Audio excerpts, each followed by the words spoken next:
Good morning, everyone. My name is Maya Luria with TMC for Seniors, and we are in the middle of Women's Health Month, and I'm excited that Mary Mellady is back with us today.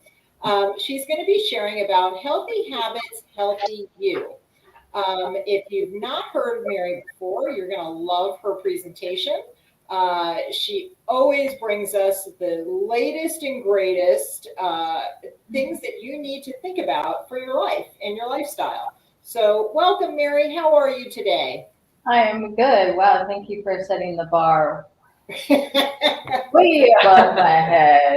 Okay, I'm good. How are you, Maya? I'm doing great. So I am going to go ahead. I will put your presentation up. As you can see, I love working with Mary. We've been working together for years. And so whenever she can bring me a new presentation that we think people will enjoy, we want to bring it. We want to bring it to everybody. So I've gone ahead. It's up on the screen for you, Mary, so you can go ahead and get started. All right, I will drive from here. All right, good morning in class and to the faces I can't see. Welcome. So today I wanted to talk about our habits because our habits kind of guide what we do every day. And when I first started doing wellness presentations, I started with 3 aspects of wellness. And then we added a bunch more, and it became 5, and then 7, and then 13.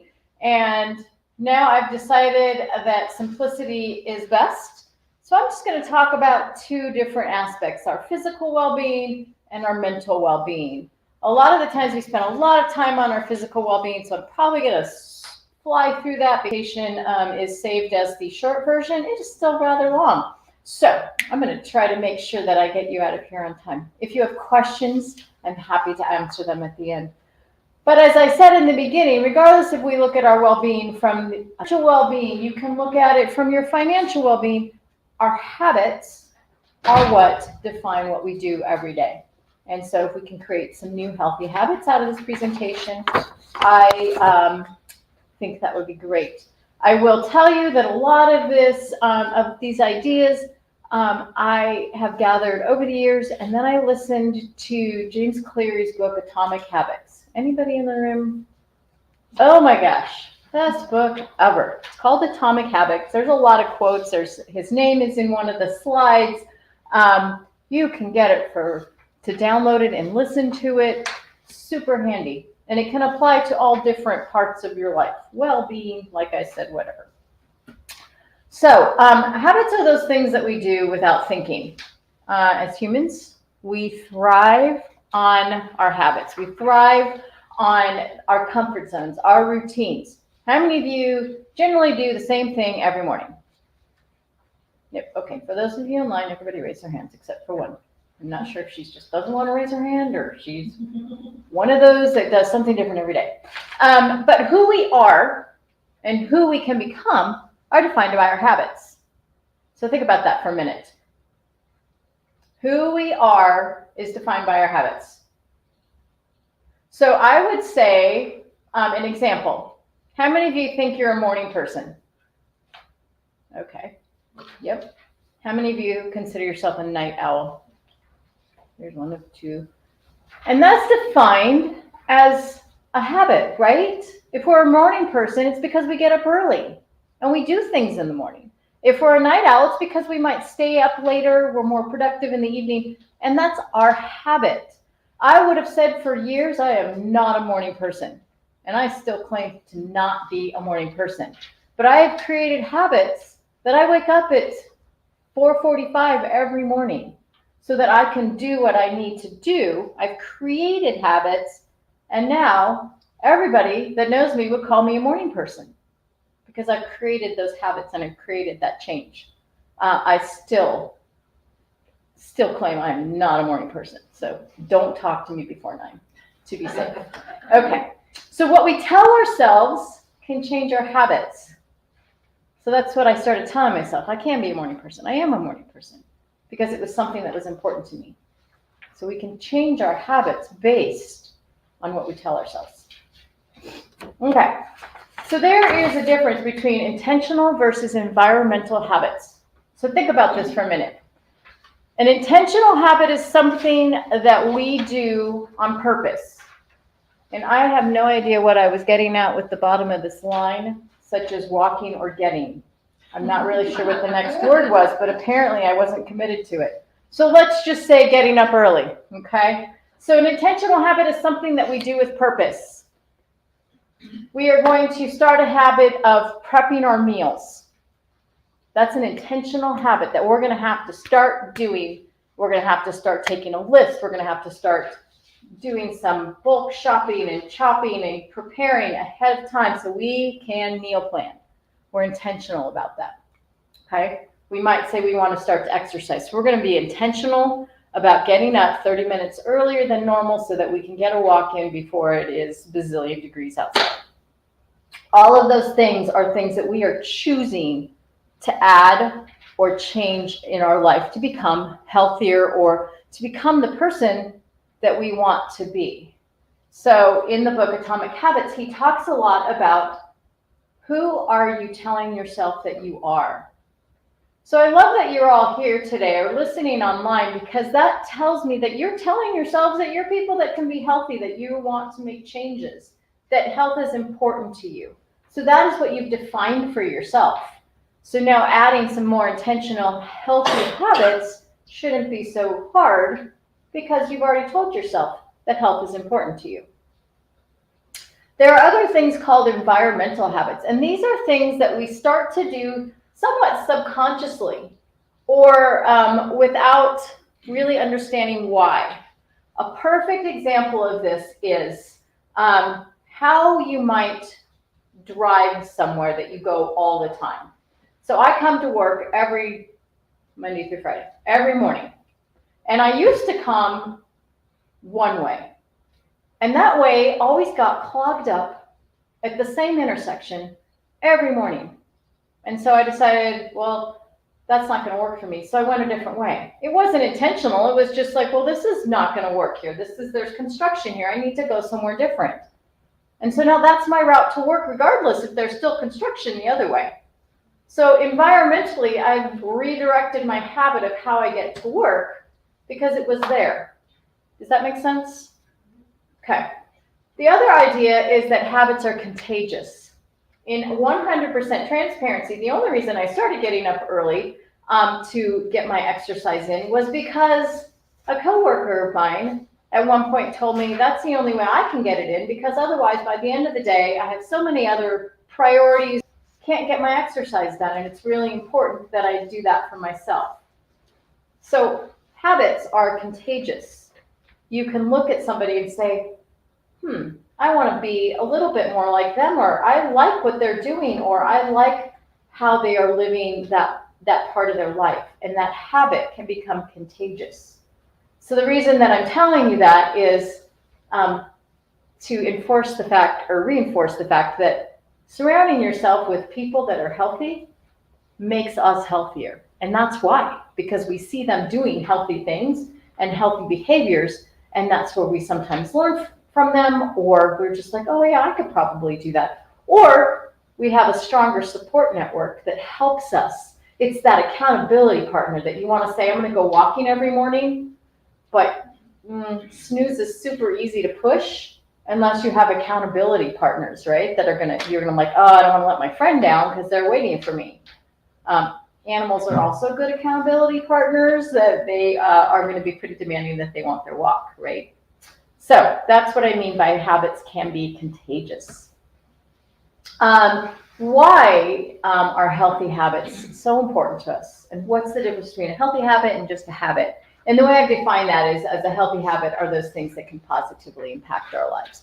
So habits that help us improve our sleep, for example. And you guys can see all these. Healthy habits are things that, decrease our risk of disease or help us to improve the symptoms that we might be experiencing if we already have some sort of chronic condition.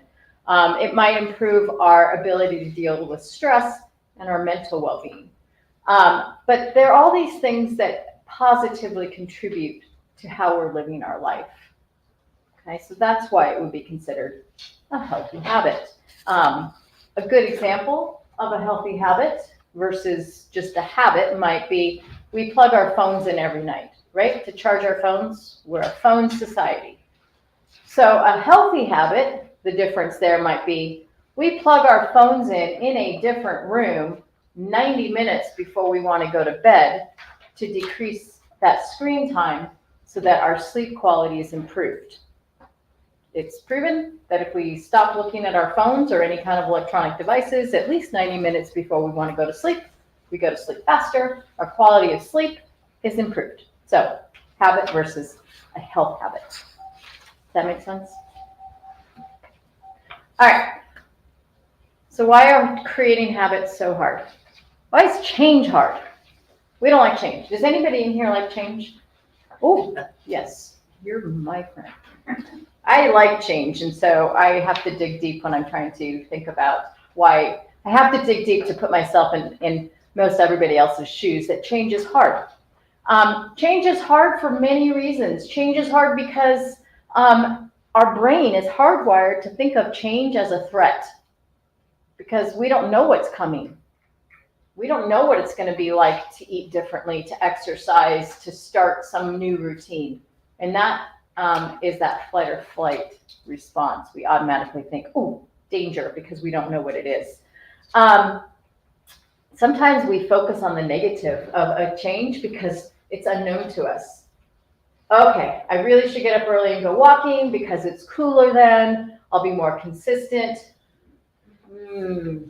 I don't know the route very well. It could be a little bit dark. There might be an unstable sidewalk. I don't know who's out there. I don't know if I should do that. So we automatically start putting those unknowns into our brain as a threat, right? Rather than looking for the, well, if I walk with a friend or I walk it in the light, and then I'll know ahead of time. And so we become often overwhelmed with all the pieces and parts of this really big, grandiose plan. Our brains think in big pictures generally, and we look at these things as these overwhelming tasks. So my example is the 100 pounds versus the 1 pound. The walking this new path without understanding where we're going versus just going in the daylight. So we need to make sure our habits or the things that we want to change around our health, that they're bite-sized pieces. They're little, small, incremental changes. We're not going to be able to run a marathon tomorrow. I don't care who you are. Well, maybe you could. That would be very bad. It'd be very uncomfortable afterwards. So we need to break those steps down. And then we often think, and I don't know how many of you have thought this before, that we need to make a change for somebody else or for some reason that's not really very important to us. Can you think of a time that you thought you needed to change something in your daily world, whether it's how you ate, how you exercised, how you interacted with others because of an external response? My daughter's getting married. I better lose 10 pounds because I want to look good for the wedding. You lose the 10 pounds, you look amazing, and 6 months later, you've gained 20 back. Okay, that was an external motivator versus I want to lose that 10 pounds because that's going to make me feel better. And we lose sight of how we feel once we've achieved that result and once we've created those new habits. We just look at the one instant versus the big picture, okay? So breaking it down. Habits, they can be harder, so that's also, sorry, typos are not good. They can be harder. And it's often because they're too grandiose, they're too vague, or there's too much pressure. That grandiose, I'm going to lose 100 pounds. I'm going to run a marathon. I'm going to get rid of all the junk food in my house. I'm never going to eat any sugar again. All right. Okay. So that would be too grandiose and too much pressure on yourself and a little bit too vague, all in one. How are you going to do that? Okay. I'm a dietitian, so let's talk about food. Let's say I'm gonna get rid of all the sugar in my world. That's really big because that's a lot of sugar. That's pretty vague because I'm not specifying, is that in drinks? Is that in what I eat? Is that what I'm adding to my food? Or is that just what's in food? Is it my food choices? Is that how I'm preparing food? And it's way too much pressure because to say I'm never going to have sugar again, that's ridiculous. If you don't know me, I'm going to be quite honest and very transparent that I have a sugar problem. I love sugar. Sour gummy bears, so good. Okay. So I need to break that down, right? So I should just maybe start with, okay, I know I have a problem with sour gummy bears, so I'm just going to get rid of the sour gummy bears. That's a little bit smaller, very specific. And maybe I say I'm just going to get rid of them and I can have them on Friday evenings. I can have a handful. I can have 10 sour gummy bears on Friday night. So that's okay. I still get them. But at least I've cut them out all the rest of the time, right? So now I'm not putting too much pressure that I'm never going to have them again. Does anybody else ever have that, oh my gosh, I better eat this all because I'm never going to get something this good again? Oh, all the time. And then I'm like, it wasn't that good because I now feel terrible.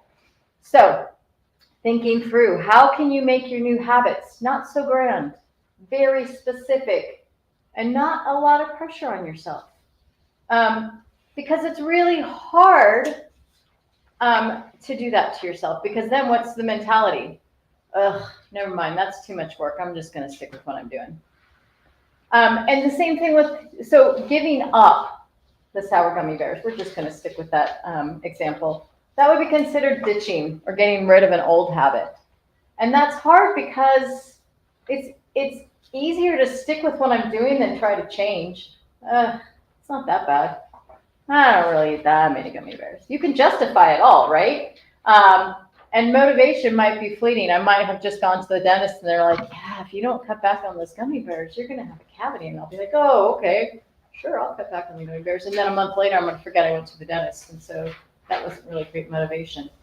So thinking through, what is your motivation? Is it too big? Are you being specific about what you want to change? Why you're changing it? And are you giving yourself a little release valve so that it's not so overwhelming for you? Successful habits. Okay, so we've talked a lot in some of these nutrition classes about habit stacking. And that's the idea of connecting a new habit with something you already do.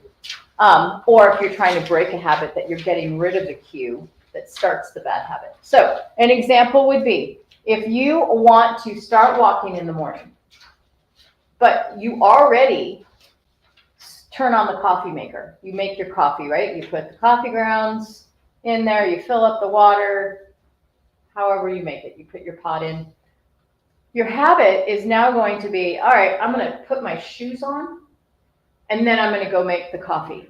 You don't have to do anything else. Just start putting your walking shoes on, and then go make your coffee. And then eventually it's like, okay, well, I'm going to put my shoes on, and I'm going to walk out and go check something at the end of the driveway and come back and then start my coffee. And every day you add, or every week you add something a little bit farther, but it's always attached to that coffee making routine that you already have in place. Does that make sense? That you're going to connect it to something that you already do. Another example would be that you brush your teeth every night. A friend of mine wanted to start doing push-ups for some reason. Not quite sure why. But so she would go in and brush her teeth every night. And as part of that, as soon as she was done brushing her teeth, she would do a push-up. It was just something she connected together. So think through what you're doing currently that you could add to. A food example, if you want to start bringing your lunch places, if you don't want to eat out as much, and you want to use your leftovers, maybe you create your lunch while you're putting all of your dinner items away. Don't put everything away and then think, oh, I'll prepare my lunch later. Make your lunch as you're making your dinner, because it's something you already do. You're going to use some of that dinner to make your lunch. So that's habit stacking. Connecting a new habit to something you already enjoy doing. Okay, so Mental health is big right now, right? We all probably need to work on our own mental well-being in some way, whether it's um, learning how to better deal with stress in healthy ways, whether it's just being more mindful in the moment. And perhaps that's hard for us to think about doing because that's just not something we're used to. So maybe something you enjoy doing might be already going out for your morning walk. So what if we attached something around meditation to while we're walking? It's something we enjoy doing, but we're stacking on something new. Might be listening to a podcast if we say we really would like to increase how many books we read or listen to. Could that be stacked on top of something we're already doing and enjoy? Because then it's a positive reward. And then connecting a bad habit, if we're trying to get rid of a habit, connecting a bad habit to something we don't like. So the gummy bear example, if I want to eat gummy bears, I need to go clean the toilet. I hate cleaning toilets. I love to clean. So if I put a gummy bear in my mouth, my cue there is like, ugh, I gotta go clean the toilet. I don't want to do that. I'm not gonna eat the gummy bear, nor am I gonna clean the toilet. So that's how we want to connect things in our brain. That's how our brain works. We reward ourselves for something new that we're doing, and we make it distasteful for us to do something that we shouldn't be doing. And then when we create new habits, they shouldn't take longer than 2 minutes. If it takes too long, we're not going to keep doing it, right? So that's why my friend only did 1 push-up. That's why you're only going to start off by putting your shoes on and maybe just walking out the front door and coming right back in. 2 minutes, make it easy. If you make it too difficult, you're not going to do it. That's just how we are as humans. We like our routine. We like what we do. We're comfortable. Okay, no matter how motivated you are to do something else. And then this kind of got cut off in the screen, but track your habits. Have an accountability partner. Write them down. How many times did you do it? That kind of a thing. Okay. All right, so this is James Clear, Atomic Habits. The key to building lasting habits is focusing on creating a new identity first. How do you see yourself? Think about that. Your current behaviors are simply a reflection of your current identity. What you do now is a mirror image of the type of person you believe that you are, either consciously or subconsciously. Are you a healthy person? Do you believe yourself to be healthy? Because maybe some of the reasons that you're not exercising because you don't believe you're an exerciser. Or you don't believe you're an active person because you don't believe you are that type. Get that out of your head. You can be anything you want to be. All right, and then all big things come from small beginnings. The seed of every habit is a single, tiny decision. But as that decision is repeated, a habit sprouts and grows stronger. Roots strengthen themselves and branches grow. The task of breaking bad habits is like uprooting a powerful oak within us. The task of building a good habit is like cultivating a delicate flower one day at a time.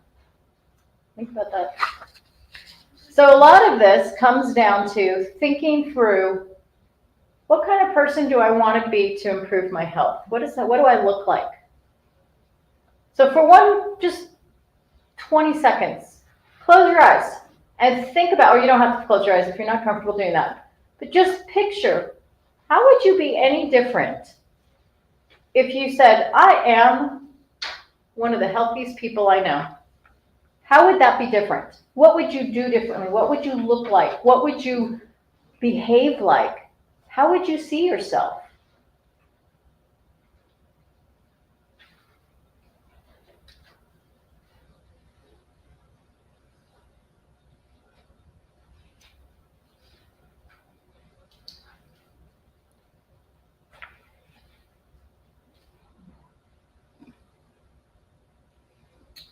So once you start to picture how you would be different, if you started to view yourself in different health scenarios, view yourself as healthier, the healthiest one you know, And that's the purpose of all you coming to these talks and coming to all these talks is you're learning, right? You're continually learning new skills, new information, new ways of being to improve our health, to improve your quality of life. So truly, what does that look like for you? And what habits do you need to start to create or to get rid of in order to get to that person, right? How do we cultivate that flower and nurture it? And coming to these classes is a perfect example of nurturing your own health, right? You're learning. So how do you continue that mindset? What else can you do in your life? This is a habit worksheet, and what it is it's talking about, and I want you to kind of think about what habit, what is your goal? After this, we're going to go through the actual like nutrition, activity, and mental well-being. I want you to think about one thing, just one thing that you would like to change, to add, or to get rid of in your life that you feel like is going to get you closer to that ideal health or that ideal quality of life for you. And I want you to be able to write down my goal is and make it obvious. How are you going to help that habit to be something that you do every day? What are you going to attach it to? Who's going to help you get there? That kind of a thing. So that's what a habit contract is. And there's a ton out there online if you want to actually make a habit contract. But I really would like for you to write down what is one thing. When we write something down, it becomes a little bit more concrete for us. One thing that you would like to do different, whether it's add or get rid of as we go through nutrition and physical fitness and mental well-being. All right.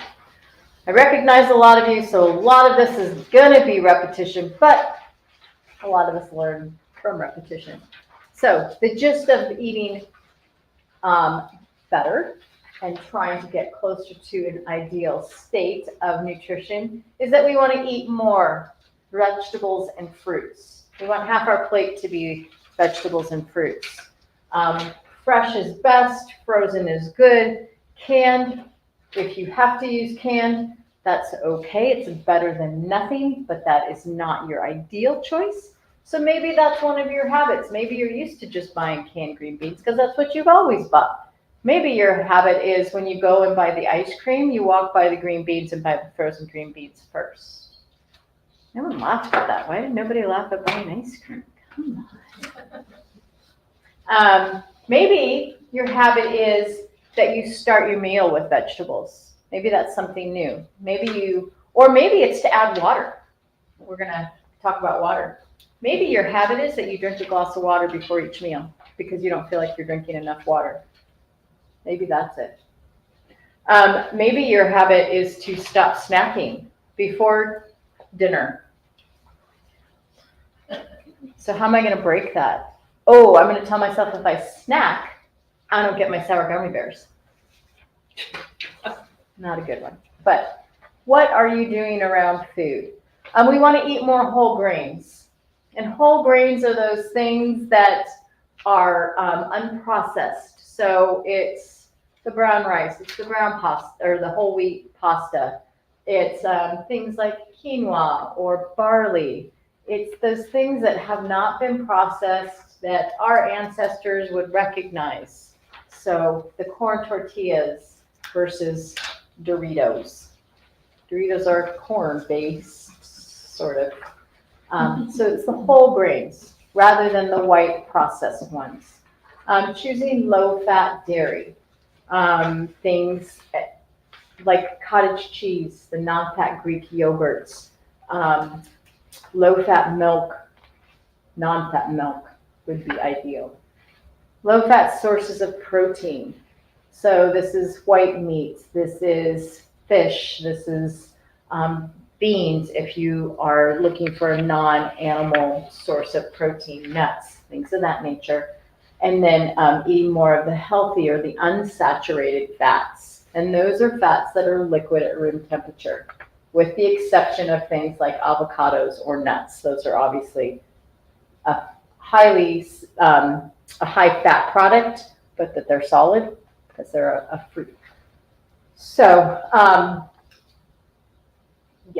I'm going to leave it there. Liquid room temperature. We want to eat more of all of these because these are going to improve our heart health, our brain health. They're going to help us to reduce our blood pressure. They're going to help with our weight management because they're high in fiber. These are nutrient-dense foods. So think about when you're eating, think about your nutrient density. Am I eating this because this is going to nourish my body? Or is this just something that I'm used to eating because that's what I've always eaten and tastes pretty good? So we have to put a little bit more thought into what we're eating and why we're eating it.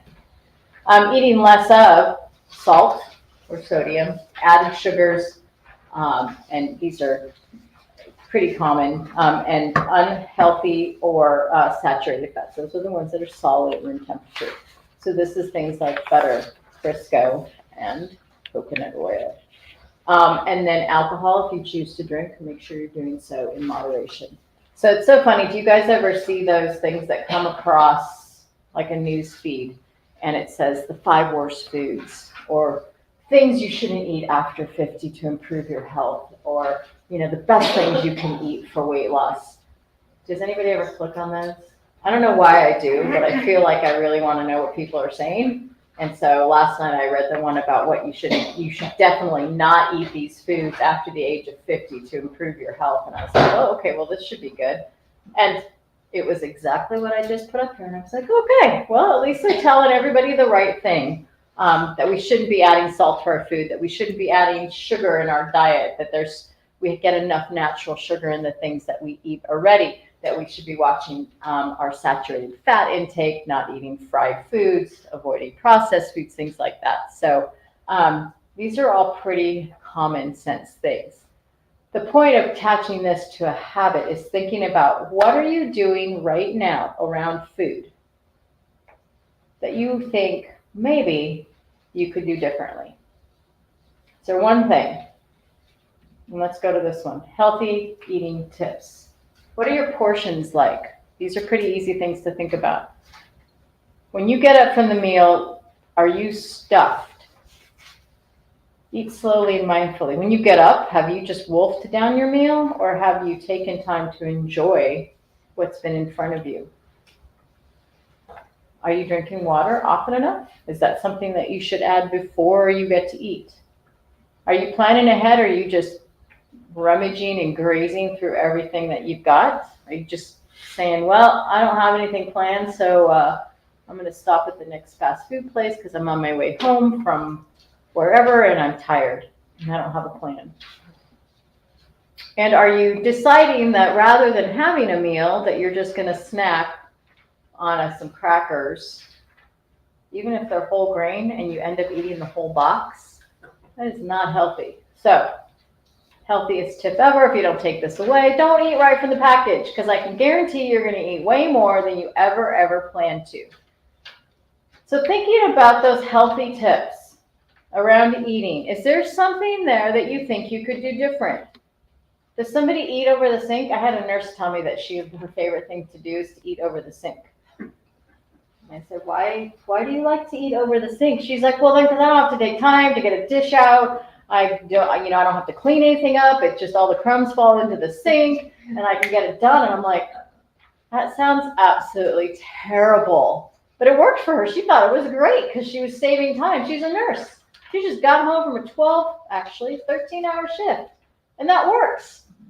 And so I had to share my perspective, and she thought, oh, okay. Well, that still works for me. But so she's going to drink some water beforehand. Everybody has a small change they can make. But what is it for you? What is it that you do? Do you eat really fast? I eat really fast. But then I've started to slow down because I've decided I can't finish before my husband because he eats even faster than I do. So we now have this competition who can eat slowest. Who's going to take the last bite? And it's going to be me. But what else can you do? Are you eating mindfully? Are you eating in front of the TV? Are you eating while you're checking email? Are you eating while you're doing something else on your phone or on your tablet? Are you eating mindfully? So that might be something you could think about. And that's pretty easy to create a habit around because you can build it into what you're already doing. You can stack them. All right, activity. This is probably more of a favorite topic than nutrition for me because I love for people to think about exercise as activity. Activity implies, oops, I just dropped all my notes. Oh well. Activity implies something that we're just doing, right? If we're being active, we're not exercising. Exercise to me says I got to go to a gym or I have to commit, versus activity is something that could just be fun. And activity still can give us the same benefits of increasing our heart rate, improving our heart health, improving our brain health, helping with our weight. Because activity to me implies that we are enjoying it and we want to be doing it. So activity could be gardening. How many of you had a weed problem this year?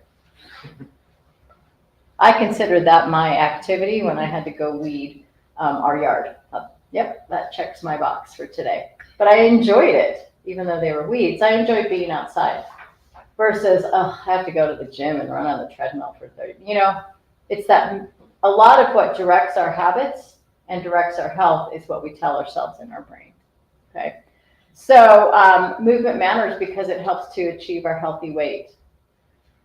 Unfortunately, we can't offset everything we eat with activity. You either have to be like ultra athletes in order to do that in most cases. So I always am the bearer of bad news that being active doesn't necessarily burn as many calories as we eat every day. So we have to kind of balance that a little bit more with food. But being active also can help reduce our risk for certain health diseases, heart disease, stroke, things of that nature. Our blood pressure, our risk for diabetes can be reduced by being active. It does improve our mood. How many of you noticed that? Yeah. I can tell when I'm not in a great mood because my husband will say, "Do you want to go for a walk?" Oh, yes, I do. Thank you so much. It gives you more energy, and it does. So that's why we encourage a lot of people to start their day off with activity because it helps to wake you up. You're doing something for you that's all for you. You might be walking your dog, but it's still for you. And that is something that you should treasure at the start of every day is you. You should start with you because everything else you do in your life would not be possible if you don't take care of you, right? So it improves our mood and it gets us ready for whatever's coming next. And it does improve our sleep. And before anybody asks the question, it doesn't matter when you exercise, if you do it or you're active. It doesn't matter if it's in the morning, if it's in the middle of the day or at the night. Just being active helps to improve our sleep. Okay. There's different components of activity. There's cardiovascular, which means anything that gets our heart beating. Strength is anything that builds muscle. Flexibility is that thing that many people don't do enough of, and that's what gets our muscles stretched back out, gives our joints a lot of flexibility and movement. And the last thing is balance. Balance is something we probably never focus on until we need to focus on balance. So let's talk a little bit about each one of those. So cardiovascular, man, I really blew it on my setup of these slides. I'm so sorry. I've never had so many errors. So cardiovascular, you want a minimum of 30 minutes of moderate aerobic exercise 5 or more days a week. Moderate means that you can talk to your neighbor and ask them for help if you need to, but that you can't sing an entire song to your neighbor unless you're Taylor Swift. Okay, apparently she runs on the treadmill and sings. I just learned that. It's pretty impressive. 5 days a week is minimum. You could walk every day, and that would be wonderful. But we just want something that's going to increase your heart rate. That's good for your heart. Strength recommendation is 2 non-consecutive days per week, 10 to 15 repetitions of each muscle group. So you can do those together. You could do a squat while you're doing some arm curls, and then you're working your legs and your arms. And when I say squat, I mean you could just sit down in your chair and stand up. It doesn't have to be anything super technical or skilled. Okay. Flexibility, minimum of 4 days a week, 5 to 10 minutes. And this is just stretching things back out. And that can be as simple as something you do when you get up in the morning. Is anybody else really stiff in the morning? So stiff in the morning. So that could just be stretching out on your bed. That could be using your counter to stretch out and stretch your legs out a little bit. And then balance, you can do this as often as you want. But again, balance is that thing that we forget about until it becomes a problem. Balance is that thing that can stop us from doing what we enjoy doing because we're afraid of falling. And we don't think about it at all. So I hurt my knee last year and had to have surgery. And when I went to PT, he said, well, it's probably because you don't have very good balance that you fell. And I said, no, it's not. It's because my husband's ski was on top of my ski. And he's like, no, it was your balance. And we had this argument for like 10 minutes. And so he started having me do balance exercises on my good leg. And I figured he was obviously right that I have terrible balance on my left side. And that's why I fell, because I couldn't balance on my left leg. I still can't. I still have difficulties. So point being, we all need to work on balance no matter where we are in our life and no matter what you think, because we can always improve our balance, okay? Unless you're a trapeze artist, and you're probably good. So think about what you can do. Balance can be done anytime. Like I could stand here and practice my balance right now while I'm talking to you, but I might fail. So you can do it anytime. You can do it while you're brushing your teeth. You can do it while you're just standing in the grocery store reading a label. You can stand on one foot and hold on to your grocery cart. So you're building a habit, right? Did you just build a habit there? You're brushing your teeth always, so now you're going to just stand on one foot while you're brushing? Do you read the labels often in the grocery store? So now maybe rather than reading the label, you're also going to use pick up a heavy can and just be using that while you're reading another label? Would you be doing strength exercise right then, do you think? Mm-hmm. Yep. While you're looking at your phone, do you think maybe you could bend over and stretch out your hamstrings? Yep, you could do all of those things, and that's called habit stacking. Most important is to make it fun. There is no right way. Hang on. What is the best type of exercise? Anybody? What? You have not. What? The one that you enjoy doing. The best exercise is the one that you're going to enjoy and do. There's no best exercise. The best exercise is what we personally enjoy, what brings us joy, because that is what's going to keep us doing it. I said that about food too. You're not going to change a habit. You're not going to start eating healthier. You're not going to start meditating unless you figure out that it brings you joy or that it makes you feel better in some way. You're not going to stop eating the French fries until you figure out they don't make me feel very good. Or I have more energy when I eat more vegetables and whole grain. So you need to start paying attention to how your body feels. If you go and you walk and you don't feel good afterwards, and that wasn't very fun, I didn't really enjoy that. But if you go swim and you have the best day ever, make note of that. Swimming's your thing, right? Think about that. And know why you're being active. And also maybe know what kind of exercise you are. What I mean by that is, do you like to be with other people? Do you like to be inside, climate controlled? Do you like to be outside? Do you like to do short little bursts? It counts if you only do 10 minutes here and there throughout the day. Or do you like to really commit and be gone for like a while? What are you? What kind of exercise are you? I guess the gist of this whole presentation, to create a habit and to create a healthy you and a different persona around your health, is to know you. To take some time to think about, who am I versus what would I like to change? If you are perfectly good with who you are good with your health status, your numbers are good, your doctor's happy with you, then just take this information and share it with a friend. But if there's something that you think you might want to do different, then think about why. What am I doing now? What should I be doing? And would that bring me joy? If it doesn't bring you joy, you aren't going to keep doing it. Okay? All right, and then mental well-being. Mental well-being boosts. why we want to improve our mental well-being. We learned a lot, or maybe we didn't learn a lot, but it came really into focus during and after COVID about how important our mental well-being is for our overall health. How important it is that we build our resiliency and figure out how to bounce back and what works for us.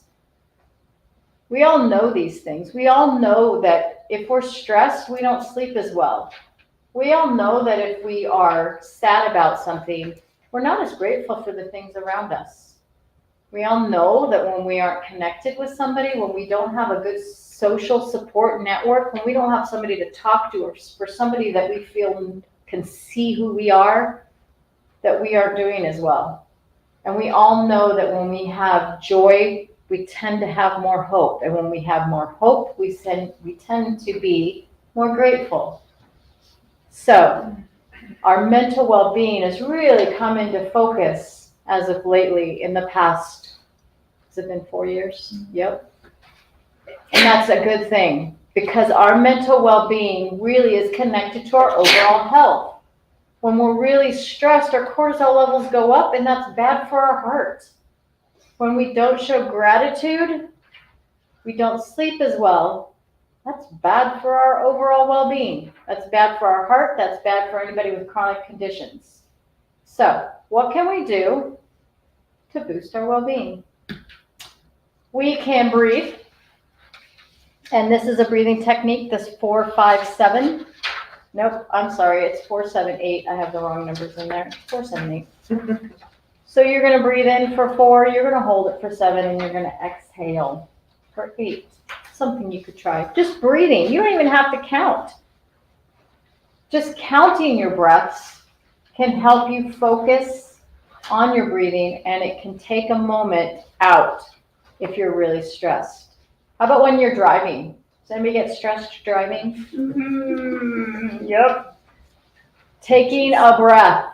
Just one, when you're at a stoplight, taking one deep breath and just counting for as long as that breath is. Maybe it's only 3 counts, and holding it and exhaling for 3 counts.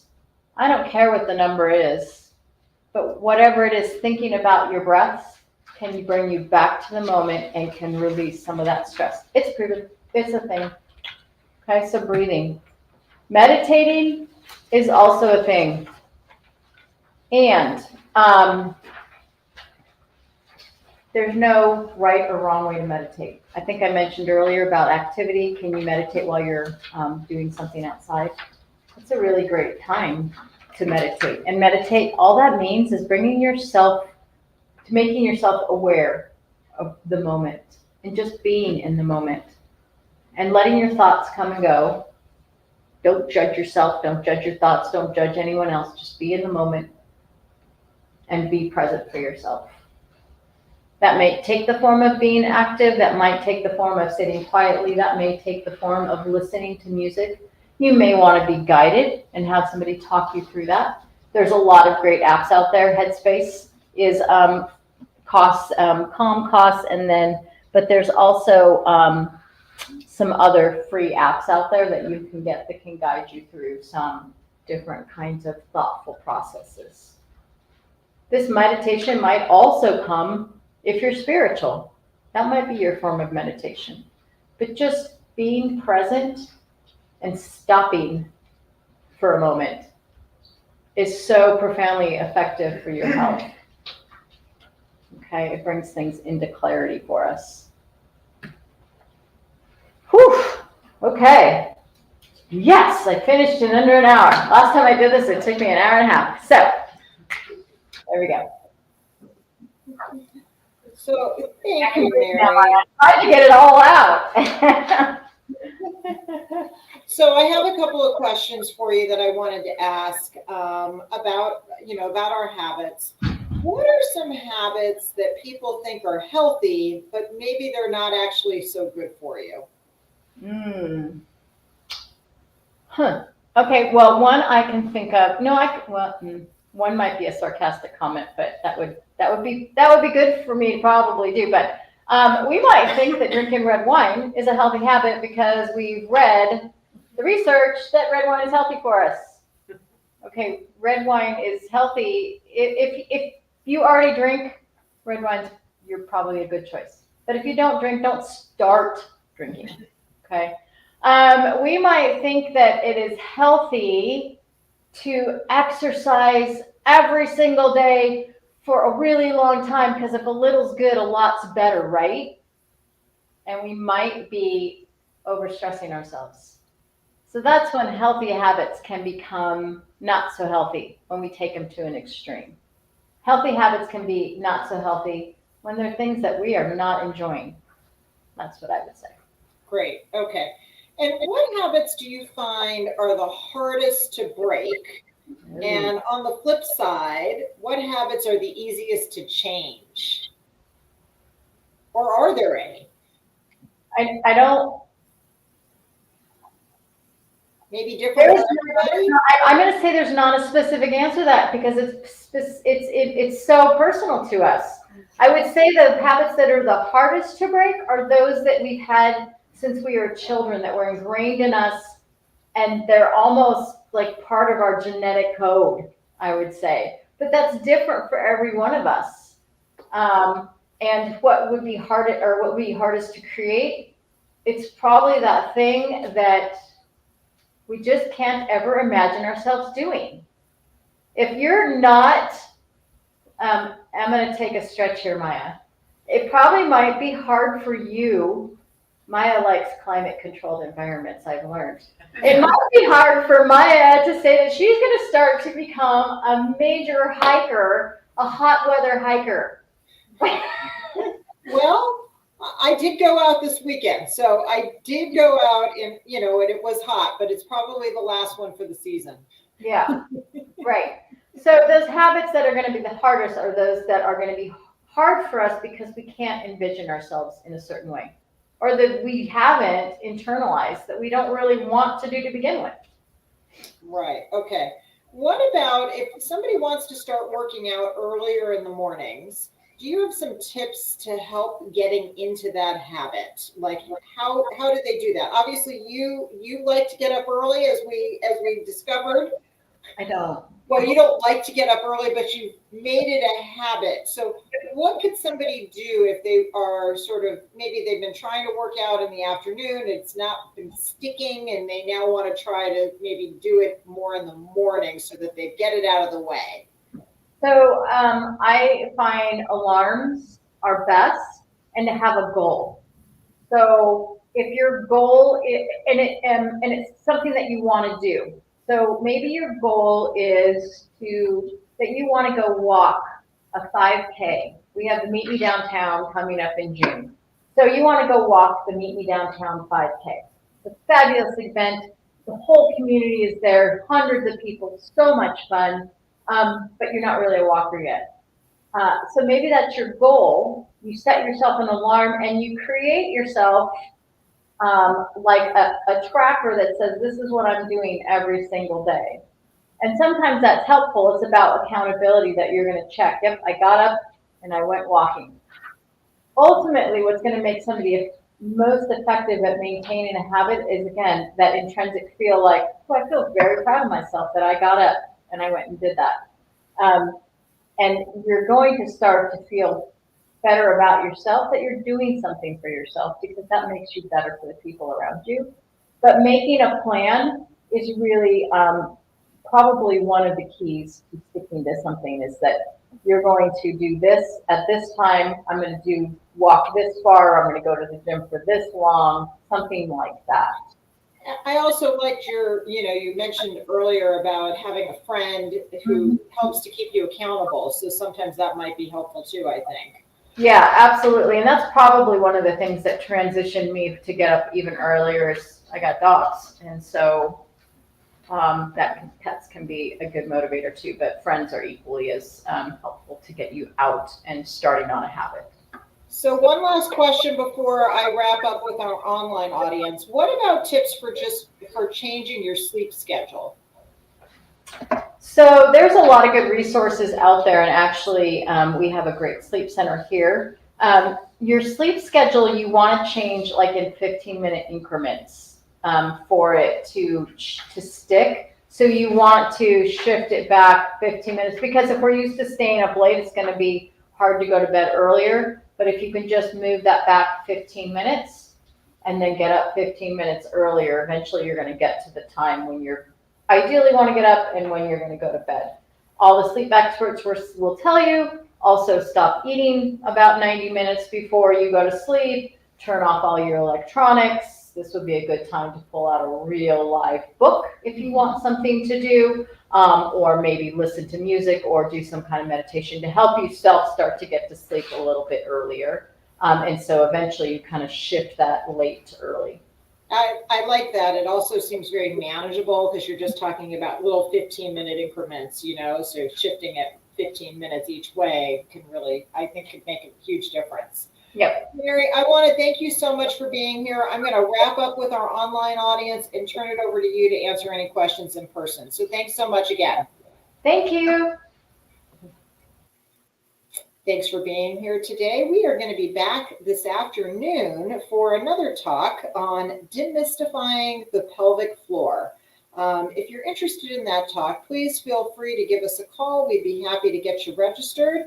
Phone number is 520-324-1960. This class will be taking place on Tuesday, May 14th at 2 p.m. And then we'll be back again tomorrow for another class, and that is for navigating legal issues for women. This will be on Wednesday, May 15th at 2 p.m. with Chanel Schmitz with the Law Office of David Karp.